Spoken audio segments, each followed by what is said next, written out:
Okay, so welcome back. Great that you all stayed and didn't run home after the first, load of information. Now, of course, the second presentation, it's a bit shorter. It's a bit more fun, I guess, the lighter subject, Amazon Alexa. Not sure, is anyone here familiar with Alexa? Yeah? With Voice UI, maybe? Did some work in it? Any hands? No? Okay, that's great. Then I can just, say anything I want and you will believe me. Because this presentation originally was made for a group of non-technical, or at least less technical people maybe than you are. But there is some code in it, so it's not, just the same story about that, that there is Voice UI and that it's the future. It's more than that. So. Okay, so let's start. So we can skip all the introduction. You already know me, so that is, going fast. This slide I want to talk about a bit more, because this is the Game Basics office. So Game Basics is the, the company that I founded that's for Online Soccer Manager. In 2016, so after 2016 I left the company, but in 2016 we introduced something called a hackathon. And I'm sure everybody knows what a hackathon is. And there's of course a couple of variations of it. And what we did an internal one, so with the company. And we said to all the employees, 1 week, or actually 2 weeks a year, this was the first one, this was 1 week. 1 week you can do whatever you want. Just pitch it to others, create groups, and then go do it.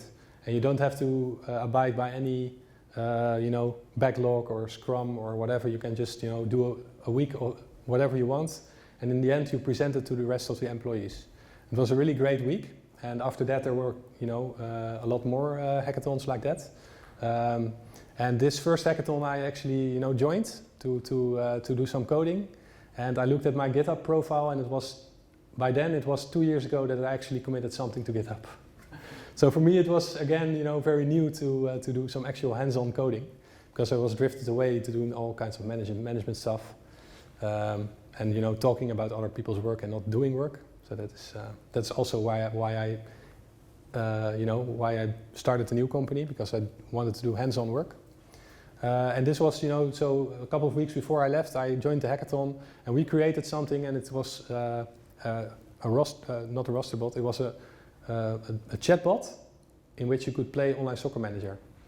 And we used actually the Lewis framework from Microsoft. So it was built with Microsoft tools. Of course, this is all C#, but it was very powerful actually. You could you could train your players, you could make your formation, and you could buy a player. You could do all kinds of things, go on training camps, all through for example Facebook Messenger. And this was my first introduction to not voice UI, but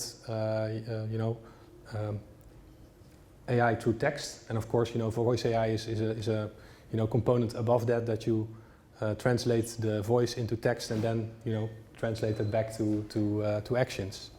So this was really a fun project. It never went live. So if you're going to search for an OSM chatbot that makes your life easier, it didn't go live. There were a couple of reasons for it. One of the most important was that of course this was not the future of Online Soccer Manager. It was just to prove that we could do it and that it was fun to do it. But we didn't expect thousands of people to do their team updates through chatbot actually. So it didn't go live. But okay, so then we are back with Airline Crew. You know already what we do. You know that we have rosters, that they look awful, that we make them beautiful, and that we connect all kinds of things to it, and that people love our app. So I already mentioned that we have 60,000 users using the app daily. There are 300,000 users in our database. They use the app, they use the Apple Watch, but they also use the Alexa or voice assistant. And we started with this, I think, 2 years ago. So why Alexa? So this you already seen. Let's first give you a small movie, because we didn't start with the Alexa right away. At first we created also a chatbot, like the one that I created at Online Soccer Manager. And because I created that with, of course, a team of other developers, 2 or 3 other developers in 1 week, I thought this is really easy. We can put an intern on it. He will create something in 3 months, and then it will be done. It will be great. Yeah, we will love it, and we will have a chatbot. It didn't turn out that way. Actually, you know, it took, I think, 6 months, and it took a lot of work from other developers helping the intern. So it was not so easy as it seemed. But in the end, we got, you know, a chatbot for airline crew, and they can use it to, you know, get their roster information. So if they're going somewhere, they can ask about the weather. They can see where they're going, and also their families can ask these questions. So, for example, if you are on, you're a crew, you're a pilot, you are flying to London, and I'm your father or whatever, and I ask where is he, then I can see, oh, he's going to London, and you know, I'm happy because I then know where he's going. So that is what the chatbot does, and yeah, I have a short movie of it, so you can see how it works. If that movie plays. I think I have to use the mouse for that. Let's see. Yeah.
Okay, so that's the roster bot, as it's called.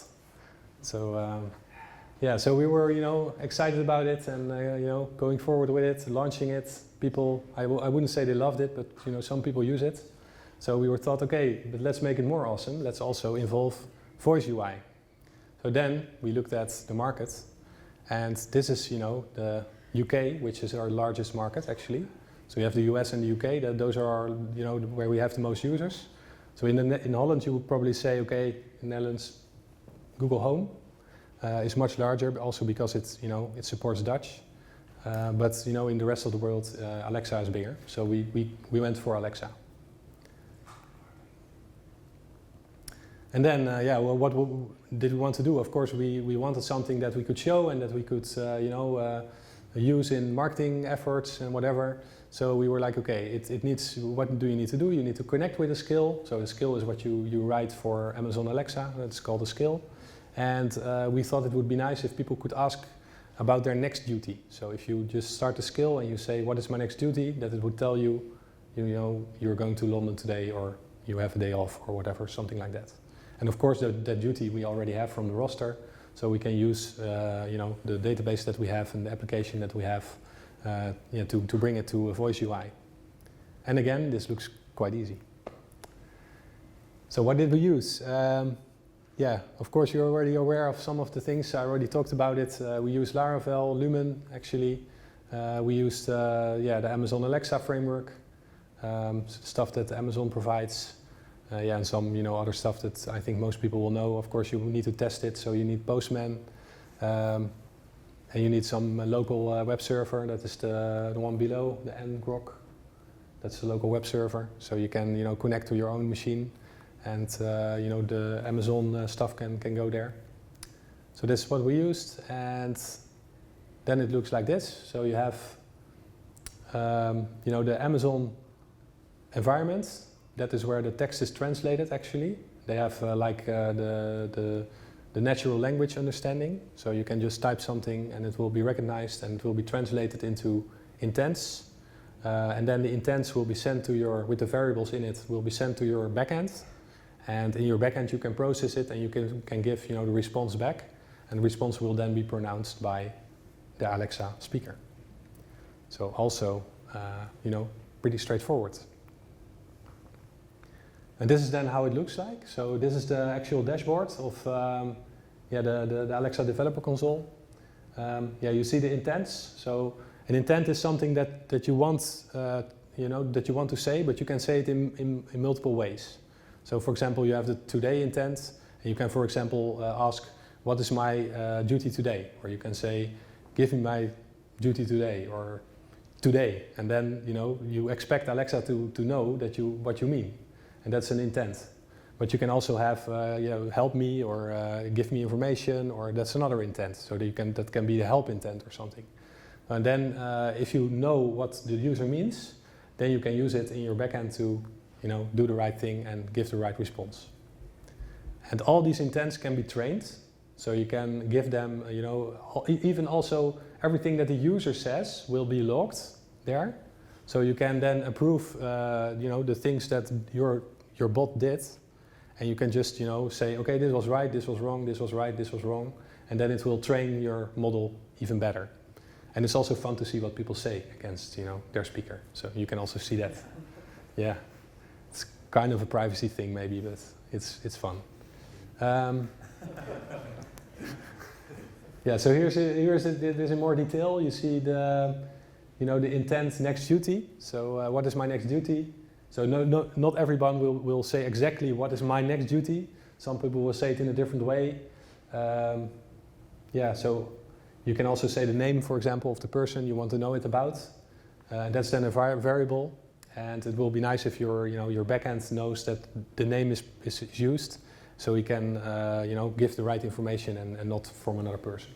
And this looks quite easy, and it is. It's just you need a lot of data there. Also, think of all kinds of variations and then put it out in the public and see what comes in and train it and keep training it even more. But the dashboard is really great. So and then you have like the botman we used. That is the packages we used to actually implement it. Yeah, here you have some code.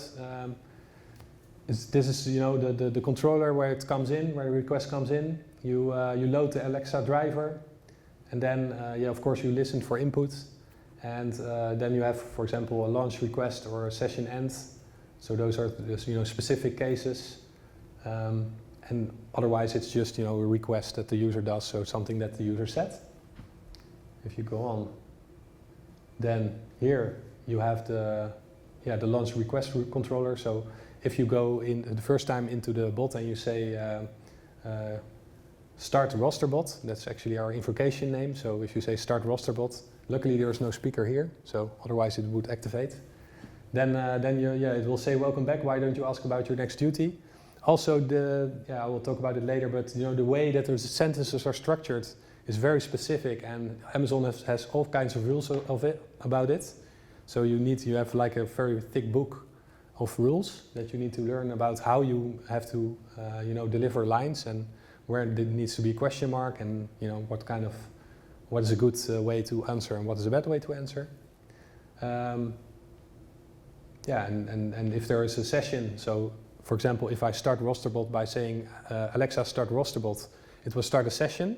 So then I can ask other things and do things with the skill, but I can also invocate it in another way, just by using one sentence. So for example, I can say ask rosterbot about my next duty, and then it will be a closed sentence, and then no session will be opened.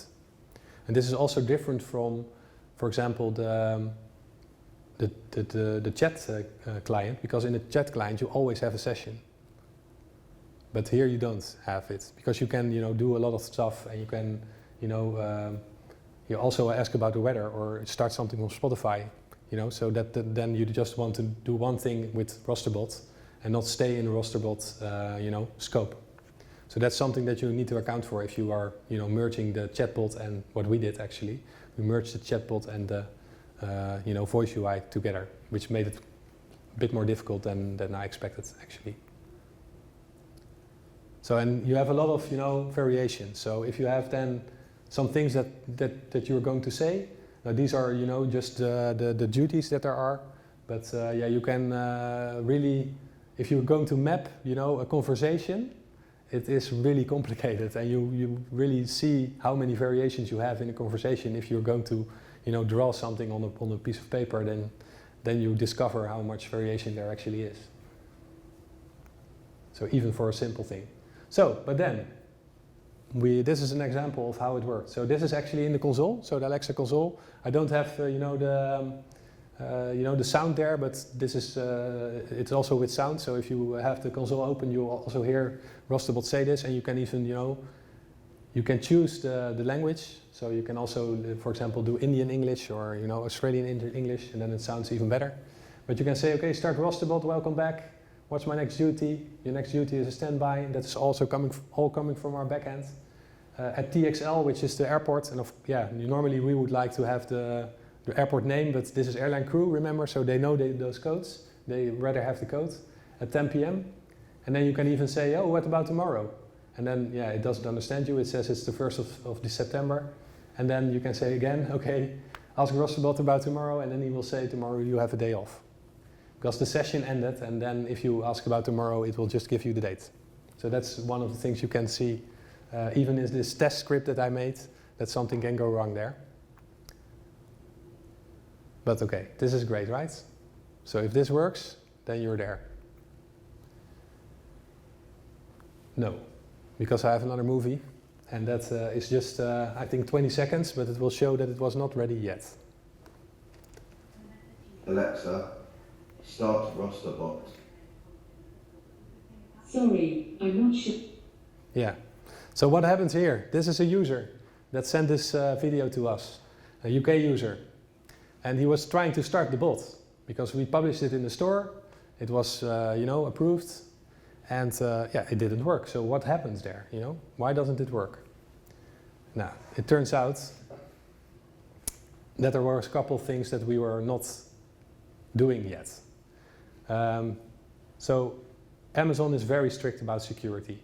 And if you send anything to them or you receive anything from them, even though they log all your text, everything you say to it, in your room, they will log it and they will analyze it and whatever. But if you do something with it, it really has to be secure. So there's, of course, HTTPS, we already use that, but there's also validation needed. Luckily, there is a PHP library that you can just download and it will do the validation for you. Because if you look at the document that describes how it works, it's like with all kinds of certificates and chaining the certificates, and I was like, okay, this is out of my league. But there is a library that can do that for you.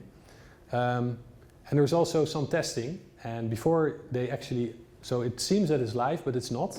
And then they have like some tests, and there is functional tests, so those are automated, but they still take, maybe 10 minutes for them to do them, and they're really rigorous, so they will also, send stuff at your endpoints that's not correct and see what you do with it. And if you don't, give the right responses, they will reject. And also they will do a manual approval, which can take 2 days. So it's like the old Apple days where you have to, submit an app and wait 7 days for it to be approved, and then they maybe reject it on, some typo you made in the description, and then you have to submit your app all over again. That is also what happens now with the Alexa apps.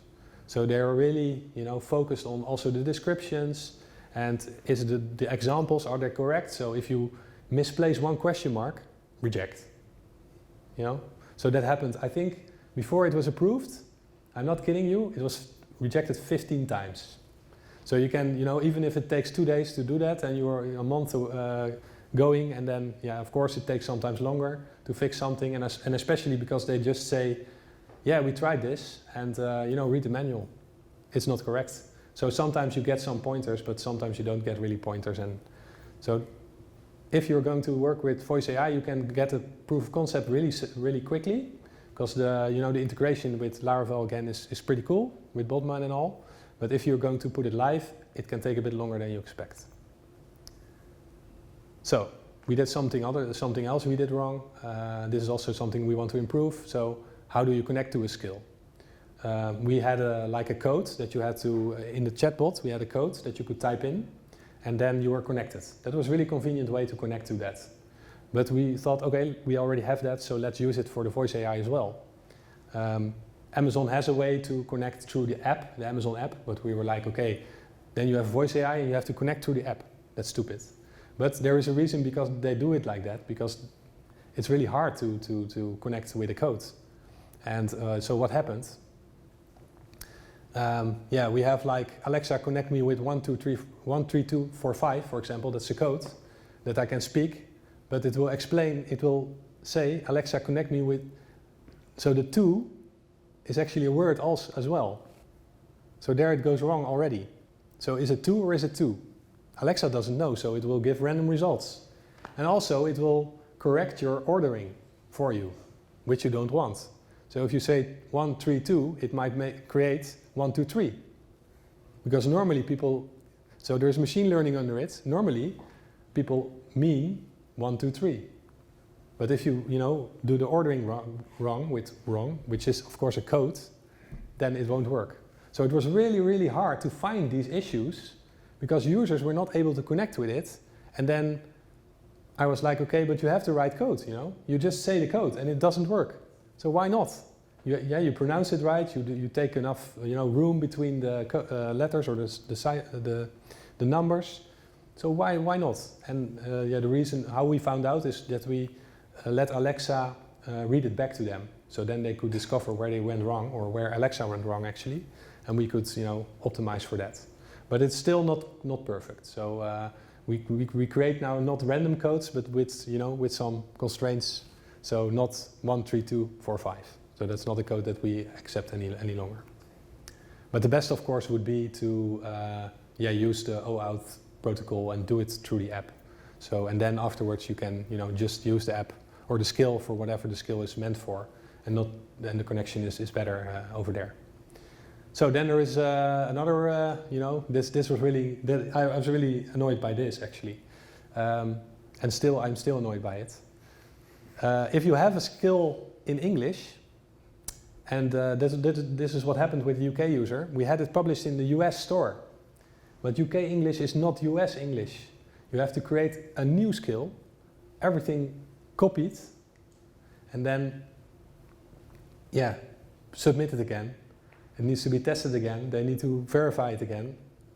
And you have, you see it over there. You have UK English, you have Canadian English, you have Indian English, you have Australian English, and maybe you have even more that I don't know about. But you have to have copies of your skill for all of these English variations. That's really annoying. So, and especially since they all have to be approved. And if there's something very small wrong or your server doesn't respond in time, and remember, they send maybe 1,000 requests to your server. So if one is not handled correctly, they will say reject and then start over. So even if your server is, just, deploying something and it doesn't do one request right, then it's, find the mistake and do it again. So this is really annoying. But in the end, we got it to work. So this is the last slide actually. It's a very long movie, so I will quit it after I think half a minute or so. But this is actually, an airline crew that we have as an influencer, and she made a movie about her Alexa and how she used it, and she also uses our skill. Hey everybody, I have a new friend called Alexa, and I can't wait to introduce you to her. Let's have a look at my morning routine with Alexa.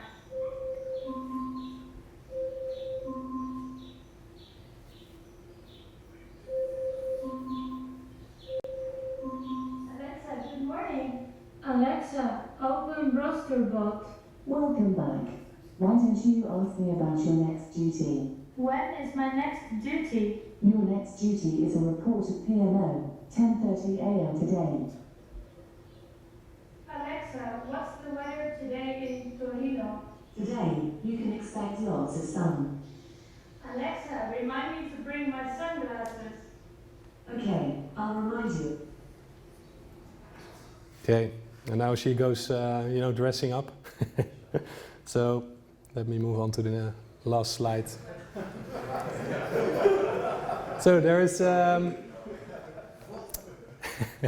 there's a lot more that we can do with it, of course, with this technology. And I think, if you have a good voice UI and you have started with it and you overcome the first hurdles, then it's really nice technology to, offer to our users. And especially our users, they are tech savvy, they like this stuff, they like to show off to other people, then it's quite nice to have this. And we already see a lot of airline crew using it for this simple task, but still.